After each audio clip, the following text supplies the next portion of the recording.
Hey guys, and welcome to John Scott's 15 Minutes. So, literally, for those of you that have been reaching out, where's the podcast, and why haven't we been in?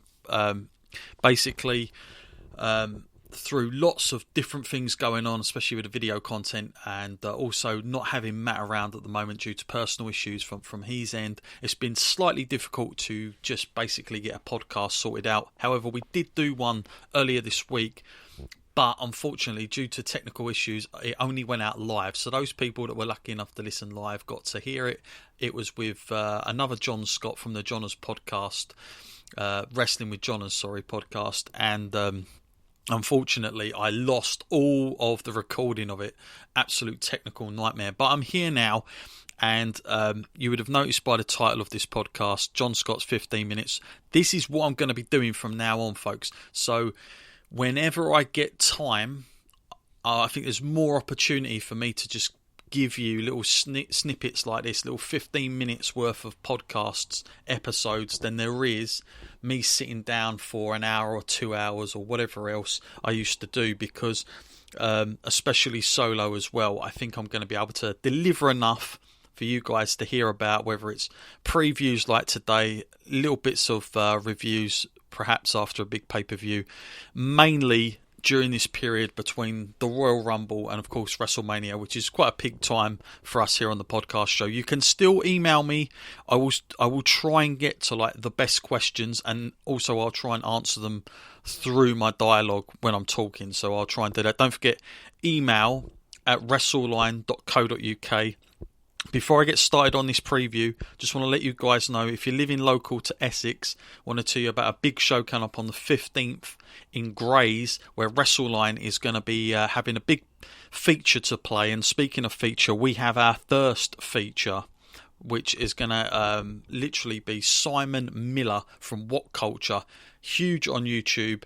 He's going to be basically in a match promoted by us at WrestleLine, and he's going to be in a match where it's an open challenge. I've got a video on YouTube about it. If you guys want to check that out, you can do. Also, it's a really good card on the Triumph Wrestling show itself. It's a very, very good card. Recommend people going down there. I'll obviously be there on hand, but there's lots of great talent that will be there on the day. So if you live in local to Essex, you want to see some good wrestling, 15th of February, just come down and check that show out at Triumph Wrestling. So without further ado, let's just crack right into the Royal Rumble, shall we? Because this is probably what you guys have clicked on this for. So we, of course, have got most of the matches. I'm recording this on Friday, so obviously this is before SmackDown, so I'm not sure if we'll have like more news on participants for the Rumble match itself. But let's start with both the Royal Rumble matches, shall we? Let's dive straight in at the top end. So the Women's Royal Rumble, gotta say, I don't know if this is just the whole Ronda Rousey effect of not being there, but so little promotion on why people would want to get excited about the Women's Royal Rumble this year. Really, really disappointing, considering last year's comparison to having, like, you know, all this momentum with Ronda Rousey, Becky Lynch and Charlotte, like having the main event of WrestleMania. This year I feel like it's very far removed. So the participants in this one is that we know of so far, there are very few announced, which doesn't help either. We've got Charlotte Flair, Alexa Bliss, Nikki Cross, Sarah Logan and Natalya. That is it. That's all we know thus far. And I've got to be honest with you, like I said, it doesn't really give a lot of ooze into the excitement there. I am guessing we are going to see most of the female roster, because they don't, to fill up 30 spaces, they probably need most of them.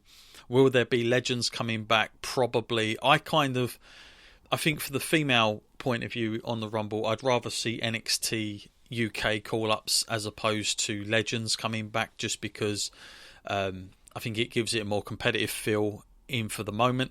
So in regards to who's winning this, lots of people speculating that Nia Jax will be coming back. Certainly my host that was on earlier in the week predicted, and he went for Nia Jax. big call. I think that she definitely has a big opportunity, but I said then and I still say now, Charlotte Flair for me is going to pick this victory up. That's fine. I know a lot of people have been talking about Alexa Bliss as well, possibly, maybe. I'm not too sure on that myself, but I'm pulling for Charlotte Flair. I just think this is one trophy she doesn't yet have, and I think this will be a year. So I'm going for a Charlotte Flair win. Let's head over to the male side of things then for the Royal Rumble, because again, if I'm completely honest with you, this year's Royal Rumble match is very much an afterthought in terms of the WWE TV. I don't really think the WWE have given us too much to get excited about. I mean, it is just like another match, another pay-per-view all of a sudden. I'm not sure how that's happened. Obviously, we have the only big draw and attention they've been really trying to give us as the audience is this whole Brock Lesnar going in at number one. People emailing me, by the way, do I think Brock is going to just stay in the whole Rumble from number one, defeat all 29 other competitors and walk out the winner? My answer to that is no. Even though I'm a big Brock Lesnar fan, as everybody knows, I think if he'd have put his WWE title on the line, I might have said differently. But the fact they didn't leads me to believe that that's the reason why. It is a unique situation. I do expect Brock to be in it for a long time. I know people have been thinking it may be a very quick exit. That's one of the rumours, but for me, I don't think so. Will Cain Velasquez show up? Possibly. I'm not a massive fan of Cain Velasquez at the moment in terms of him hitting it up with Brock Lesnar. I do think they can find something better. Of course, we've got to think further down the line. Tyson Fury, who's keeps mentioning and dropping Brock's name at every opportunity when talking about wrestling. I would imagine WWE will be keeping one eye open on what happens with his match against Deontay Wilder. And it's a big if, Tyson Fury beats Deontay Wilder, then I think you will see the WWE, especially Vince McMahon, wanting to put on the boxer versus wrestler match, Brock Lesnar versus Tyson Fury. A big sort of outside media draw, I guess, in Vince's eyes. I'm not so sure it would be the greatest match that we'll ever see, but it certainly will get people talking. So let's talk about who I actually do think stands a good chance. Obviously, with the bookies, it's all about Roman Reigns. He's odds-on favourite. I suppose it shouldn't be a surprise. Of course, last year's winner, Seth Rollins, is in there. I really doubtful for anything for him this year. Randy Orton the year before that, again, I'm very doubtful on him. Don't expect those two to come close in my opinion. But I do think Roman, definitely there is in with a shout, especially with the whole Bray Wyatt matchup at WrestleMania. It would make perfect sense. But, and this is a big but, the WWE want to remind fans about Roman Reigns from a few years back when, of course, it went terribly wrong and Roman was booed out of the building even after his cousin The Rock came out and tried to raise his hand. It still didn't go well. Do they want to remind fans of this by having Roman win this match and draw it out all the way to April, hoping that fans will stick with it and not go with Bray Wyatt? I would hope they've learned a lesson in this, but again, I've said this before.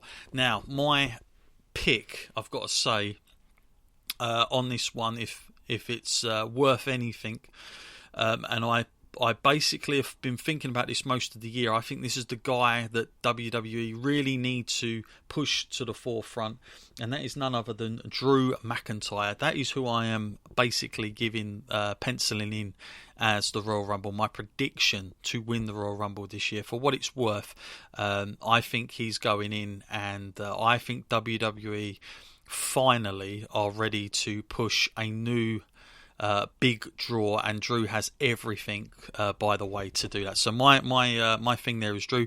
Other people, that speculation about people coming in, of course, CM Punk.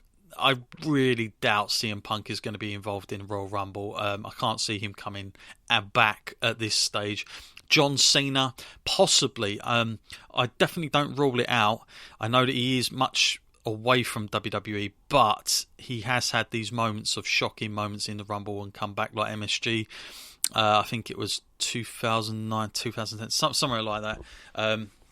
So you never know. I don't rule him out at all. What about legends? Would there be any legends come back? Well, most of my emails, especially Jimbo, Wrestler Squad number 9, he's pulling for the Repo Man to come back. I'm not too sure about that myself. I would like to see a couple of legends come out. Just 2, I think, is enough. 2 or 3. And then, of course, NXT guys. My other prediction as well is the Walter. He is going to be there. I believe they're going to let him participate in this year's Royal Rumble. And I would love to see Walter and Brock Lesnar just hook up, even if it's just once, in that ring. Let's see some big physicality. I would love to see those two go head-to-head, even if it's just for a couple of minutes. Other guys that are going to be involved in the Rumble, of course, Braun Strowman, very much an afterthought. What about Shinsuke Nakamura? Hardly any traction going for him at an earlier winner, of course, a few years back. And look where he's gone ever since. Not very good. AJ Styles, of course, will be in this. Samoa Joe, people, Kofi Kingston, another former champion, Kevin Owens. So it's pretty... they've pretty much announced most of the guys. Will Matt Riddle be in there? Could there be a moment potentially with a legend returning like Goldberg? Who knows? So anyway, that's my prediction for the Royal Rumble match itself. Of course, we've got an undercard to this as always. I'll just quickly go through this with some of my predictions. Shorty G versus Sheamus will no doubt get bumped to the pre-show. My prediction in that is Sheamus. He's just come back, and I do believe the creative team are fed up with Shorty G. A terrible decision in any case. Then we got Bayley versus Lacey Evans for the WWE SmackDown Women's Championship match. For me, I don't know why, but for some reason I think Lacey Evans is going to win this. I've changed my mind from the last preview I did of this. I don't know why. I just got a feeling they're going to go that route and possibly set her and Sasha Banks up down the line. But who knows? Then we got another match just been announced for the United States match. Again, I wouldn't be surprised if this is bumped to the pre-show. Andrade for me retains the title anyway. Will win that match. Then we've got, who else have we got? We've got Roman Reigns versus King Corbin, Falls Count Anywhere match. I've got to be honest with you, I think this is storyline driven. Wouldn't surprise me if Roman wins, but Baron at the end will do something to sort of make sure Roman goes in the Rumble injured so that they get this whole underdog story going. And if WWE are smart, they will do that to make the most Mark fan believe that here we go again, Roman's winning, and of course they do a nice U-turn. Of course, that's been very creative. Then we got another match. We got Daniel Bryan up against the Fiend Bray Wyatt in a strap match. That's very interesting. We haven't had a strap match for a long time. The only thing that ever puts me off about Bray Wyatt matches, quite frankly, is the fact that it has to be done in that red lighting. That is an absolute nightmare for me. It takes me well out of the zone from what I'm watching. But I think the Fiend is going to easily retain this one, unfortunately, for Daniel Bryan. But I do think it's going to be a good match. I'm happy Daniel Bryan is involved in a match as opposed to being in the Royal Rumble, because, of course, it always springs a trap for people to remember when they wanted Daniel Bryan to enter it. Could we still see Daniel Bryan in the Rumble? Yes, of course we could. But I think this helps a little bit. Before that, anyway. Okay, we're coming to the end of the first episode of John Scott's 15 minutes. I think I'm doing pretty well. It takes a bit of practice this to get everything in within this amount of time, but I think I've done all right. And so for you guys, just to let you know what's going to be happening further along the lines, I will be back with a Royal Rumble review, quick after review of it. As soon as literally it's been on, I'm going to come on, give you my immediate feedback to this, and just basically summarise the show, tell you guys what I thought about it, and you guys can email me in and tell me what you thought of it as well. Don't forget, email at wrestleline.co.uk. So until the next time, folks, which will probably, it's going to be Monday morning, depending on where you are and where you're listening to me all the way around the world. It'll be definitely a late night for me on the Royal Rumble night. Enjoy the Rumble, of course. And yeah, you'll hear from me soon. You've been listening to John Scott's 15 Minutes.